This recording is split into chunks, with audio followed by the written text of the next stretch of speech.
లేకపోతే రాజకీయ let's see అండి, మనం ఒకసారి దాని మీద పునర్సమీక్షిద్దాం. ఎస్, మనతో పాటు విజయభాస్కర్ రెడ్డి గారు ఉన్నారు, వైఎస్ఆర్సీపీ అధికార ప్రతినిధి. విజయభాస్కర్ రెడ్డి గారు, జూనియర్ ఎన్టీఆర్ గారు విస్తృతంగా సేవా కార్యక్రమాలలోకి అడుగు పెడుతున్నారు. దాని పట్ల బాధ్యతాయుతమైనటువంటి ప్రతిపక్ష పార్టీగా మీరు ఎట్లా ఆహ్వానిస్తారు? ఛానల్లో ఉన్న సభ్యులకి, వీక్షకులు అందరికీ ధన్యవాదాలు తెలియజేస్తున్నానండి. ముఖ్యంగా ఇవాళ జూనియర్ ఎన్టీఆర్ గారి సంబంధించినటువంటి fans announcement, but not NTR, junior NTR fans announcement.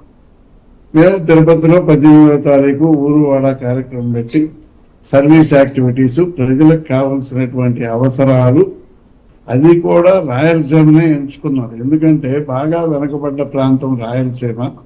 ఈ రాయలసీమ అనేక రకాలైనటువంటి కరువు బాధితులు ఉన్నారు. ఆ కరువు బాధితుల విషయంలో ఎడ్యుకేషన్ కానివ్వండి, మరి ఆరోగ్యం కానివ్వండి, మరి ఇంకా ఆ రకంగా ఏ రకమైనటువంటి ప్రజలు ఇబ్బందులు పడుతున్నారో ఆ ఇబ్బందులన్నీ తెలుసుకొని వాళ్ళకి సహాయ సహకారాలు అందించాలనే ఉద్దేశంతో జూనియర్ ఎన్టీఆర్ ఫ్యాన్స్ ఊరువాడ కార్యక్రమాన్ని రేపు 18వ తారీఖు లాంచ్ చేయాలని ప్లాన్ చేసి 18వ తారీఖు తాజ్ హోటల్ వేదికగా లాంచ్ చేయాలని అనుకుంటున్నాం. మంచి అభిప్రాయం, మంచి పరిణామం, ప్రజలకు కూడా మంచి జరుగుతుంది. అదేదో ఈ మధ్య మహేష్ బాబుతో ఒక సినిమా వచ్చింది, ప్రతిపక్ష నాయకుడు విలన్ అయినటువంటి ప్రతిపక్ష నాయకుడు అడుగుతుంటే అయ్యో ఆయన ఏం చేసినా మన ఖాతాలోకి వచ్చిందిరా, ఇబ్బంది ఏం లేదులే అని అంటారు. ఏది శ్రీమంతుడి సినిమాలో. అదేవిధంగా ఇప్పుడు ఏ కార్యక్రమం చేసినా చంద్రబాబు నాయుడు గారు చివరికి ఏమంటారంటే మా అల్లుడే కాబట్టి మా పార్టీ కార్యక్రమం మా దాంట్లోకి వచ్చిందంటారు. ఇదంతా పక్కన పెడితే జూనియర్ ఎన్టీఆర్ గారు రాజకీయాల్లోకి వస్తాడా రాడా అనేది పెద్ద ప్రశ్న.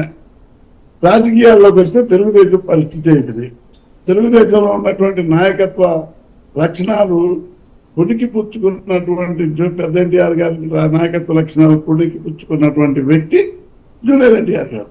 అది మనం స్వయంగా 2009 ఎన్నికల ప్రచార కార్యక్రమంలో ఎటువంటి పేపరు, ఎటువంటి ప్రాంప్టింగ్ లేకుండా మీటింగ్, స్పాంటేనియస్ గా మీటింగులు చెప్పగలిగినటువంటి ఏకైక వ్యక్తి జూనియర్ ఎన్టీఆర్. వాళ్ళ తాతగారికి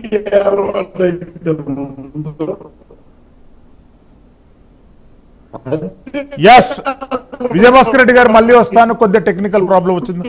రమ్య పర్చూరి గారు.